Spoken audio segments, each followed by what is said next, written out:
I have actually a little cash here. I'm hoping you got some cash for me. Oh, all right. So we're going to talk today about, well, kind of the under-the-table payoff and how that doesn't work in a short sale. So I'm Dennis with Pickett Street Properties, Can I be anonymous on this one? and this is my anonymous partner. Yeah, I had a weird situation this week. I had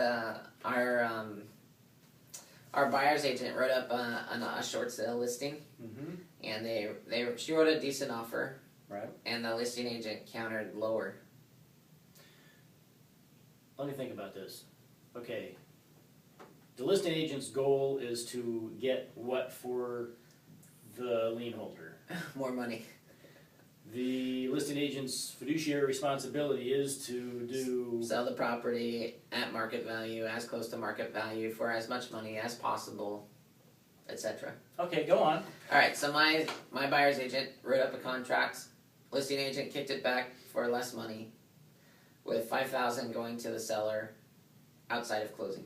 That doesn't raise any eyebrows at all, does it?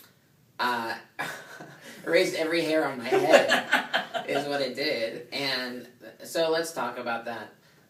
And let's give this agent the benefit of the doubt that maybe they don't know that that's mortgage fraud. I'm trying to find the benefit, but go on. Yeah, so let's just be real about this. If you are considering doing a short sale, and you are not going to benefit financially from a short sale. And that's period. Well, there are some opportunities depending on the program. Government HAFA will give you $3,000 in moving expenses if you participate in that program. Okay, but wait, let's be clear. That has nothing to do with proceeds from the property. I understand, but I'm just saying, if you're going to do a short sale, there are ways we may secure some finances. Right. HAFA can give you $3,000 as a moving expense. Some banks where they actually own the note, like Chase, if they own the note, you'll get a significant amount of money from them for doing a short sale versus foreclosure. That said, the bank knows about that. Okay, Right. The bank knows about it. They're a party to that. Right. If you are ever asked to do anything outside of the contract or outside of escrow, that is illegal. And in this situation, punishable by law, and the FBI does pay attention. well, and the Department of Licensing, both of these, my buyer's agent and this other agent would have lost their license had this, Had gone this all the move way forward, through, yeah. all the way through. And so, thankfully, it didn't pass my desk, and I just said, this is not legal. And you have to realize that if, like, in that situation, the listing agent's trying to get the seller $5,000 without the banks knowing about it. And that's wrong on many levels. The biggest of which is that the bank's going to require that all parties, listing agent, selling agent, buyers and sellers, and escrow officer, sign a document that says that in no way outside of this agreement are the sellers benefiting from the sale of the property financially. Right. And so they're basically saying, hey, you can't have any agreement outside of escrow, outside of this contract that we're unaware of, Right. that kicks any money to the seller. Basically, everything has to be on the table. Yeah. The bank has to know exactly where the funds are going, and then they will make a decision as the lien holder if they're going to send anything to the seller.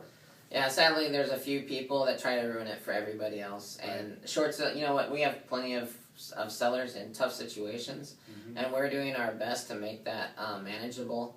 And people that are trying to get some sort of kickback during the short sale process really ruin it for everybody else. Well, everyone is under so much scrutiny throughout the process as it is that it doesn't benefit anyone to try and circumvent the rules. It actually casts shadows on everyone involved and makes it so that we're really we're up against it when it comes to proving our credibility every time we have a conversation with the bank. So let's just be clear on this: did not happen. This situation was not allowed to move forward. I just want to explain that if you're thinking about short selling, and you're trying to work a deal with the agents, you're trying to work a deal with the buyer, just be really careful. You're in a tough situation already. Why make it worse? And if you care for the agents in that transaction, please realize that they're licensed and they have a responsibility.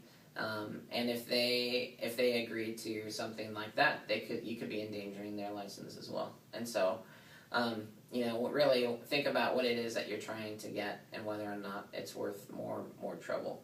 And we do see examples of that, and hopefully, we have to turn short sales down on occasion. Right. Because people they're trying to do something that It's just, other agents might agree to, but we certainly won't. I think that's enough. All right. Said there. So what's the moral of the story? Moral of the story is there is a line we will not cross, and we are about operating in a clear and effective and ultimately above board manner on all transactions. Period. Right. Yeah. I mean, the reality is there is a contingent of people that are trying to stick it to the banks. Right. You know what? They've been stuck. Yeah, they're bleeding. They're bleeding, and we don't need to add to their woes. We're just doing our best to make a bad situation better for all parties. And do that in the most ethical manner possible throughout the process. And that's proper English. If you're from Montana, they've been stuck. All right, thanks, guys. Thank you.